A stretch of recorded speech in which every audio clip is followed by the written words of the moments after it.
I want to talk about something that's been bothering me more and more the longer I think about it, and that's this whole idea of WWE Unreal and what it represents for wrestling today. Because the more WWE pulls the curtain back, the more fake everything actually feels. And I know how crazy that sounds, considering wrestling is already a scripted business. But hear me out. Wrestling has always been predetermined. We all know that. Nobody is pretending otherwise in 2025. But the real question is this: how much do we actually need to see? Because there's a difference between understanding something is a work and completely destroying the illusion that makes it enjoyable. And WWE Unreal does exactly that.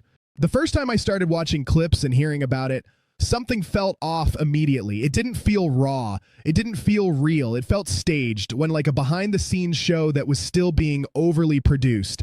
And at that point, I started to understand something that people never wanted to admit before. This is why Vince McMahon protected Kayfabe so fiercely. Not because fans were stupid, but because mystery matters. Yes, we all know wrestling is scripted, but do we really need to see everything? Do we really need to see how matches are put together, who is pitching ideas, who is standing next to who backstage smiling and laughing? Because once you see too much, the magic is gone. And that's the biggest issue with WWE Unreal. It doesn't actually pull the curtain back in a meaningful way. It pretends to. If you're going to tell me you're doing a behind-the-scenes show, then show me something I don't already know. Show me real tension. Show me real issues. Show me people who don't get along.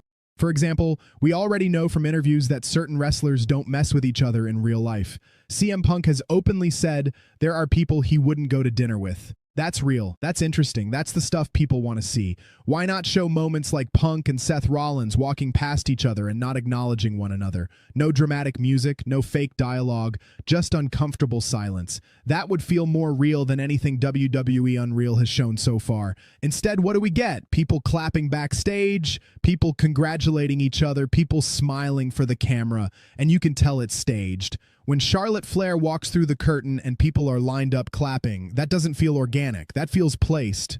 Whether Charlotte has friends back there or not doesn't even matter. It looks fake, and that's the problem. If you're going to pull the curtain back, pull it all the way back.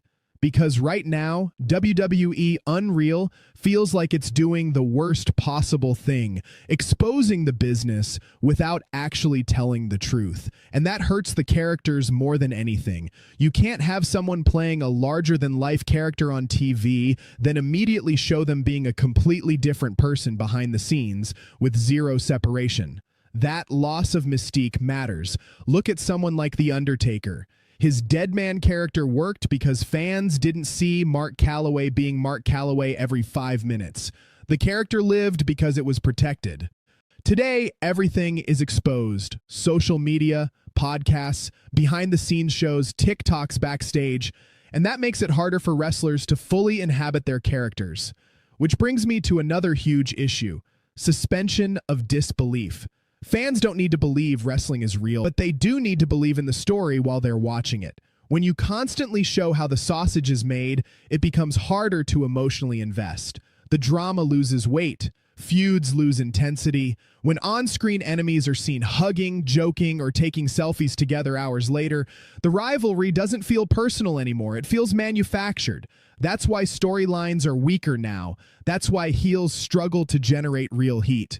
That's why babyfaces struggle to get organic reactions. Fans know too much. And this ties directly into John Cena's heel turn, because that's another perfect example of reality clashing with kayfabe. A lot of fans didn't buy Cena turning heel, not just because of booking, but because of who John Cena is in real life. This is a man who is granted hundreds of Make-A-Wish wishes. He's viewed as a real-life hero, a good guy, a role model. His real-life persona mirrors his in-ring persona. So when WWE suddenly asked fans to boo him and view him as a villain, it was never going to fully land. Fans know who Cena is. They know what he represents outside the ring. That knowledge made it almost impossible to accept him as a true heel, and WWE Unreal makes that problem worse, not better. When you constantly blur the lines between reality and fiction, characters lose credibility. That's also why WWE Unreal feels pointless in many areas. I don't care about how entrances are put together. I don't care about how WrestleMania matches are structured. I already know that stuff. That information adds nothing to my enjoyment. What I do care about is conflict. Who's frustrated? Who's sitting in catering with nothing to do? Who's unhappy about losing? Who's been taken off TV with no explanation? Why haven't the Street Profits been featured?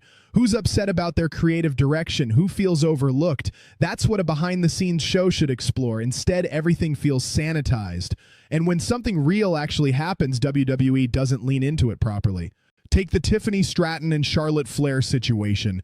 If that really went off script, that should have been chaos backstage. That should have been a moment where Triple H steps in personally, not a casual, tell her we don't do that around here.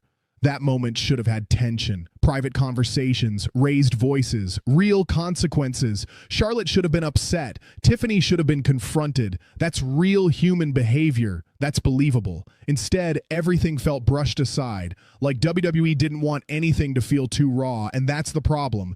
WWE wants the appearance of realism without the discomfort that comes with actual reality. Even though WWE claims cameras are always rolling, we never see the moments that would truly matter. We never see people get checked. We never see real confrontation. Everyone just moves on. That's not how real workplaces function. In the NBA and NFL, former players openly talk about locker room fights, grudges, and rivalries that went beyond the field. That's reality. That's human nature. But WWE presents this overly friendly corporate version of backstage life that doesn't match real behavior. And fans can feel that disconnect. Everything is too clean, too safe, too manufactured. And when you combine that with overly transparent booking, social media exposure, and shows like WWE Unreal, the product loses edge. If WWE wants to do Unreal, they need to commit to it fully. Show me who's angry, show me who's frustrated, show me who doesn't get along. Don't show me another meeting about match structure, because right now WWE Unreal doesn't make wrestling feel more real. It makes it feel more fake, and that's why I'm not sold on it. I'll give it a chance. I'll watch it. But unless WWE is willing to show uncomfortable truths instead of curated moments, it's just another piece of content, not something that enhances the product. So I want to hear from you. Do you think WWE Unreal helps the product, or do you think it hurts kayfabe and weakens storytelling? Drop your thoughts in the comments, and that's a wrap on today's video, guys. If you're still watching, I truly appreciate you. If you enjoyed the video, drop me a like. And if you're feeling generous, please consider subscribing. It's totally free and really helps the channel. Peace out, and I'll catch you in the next one.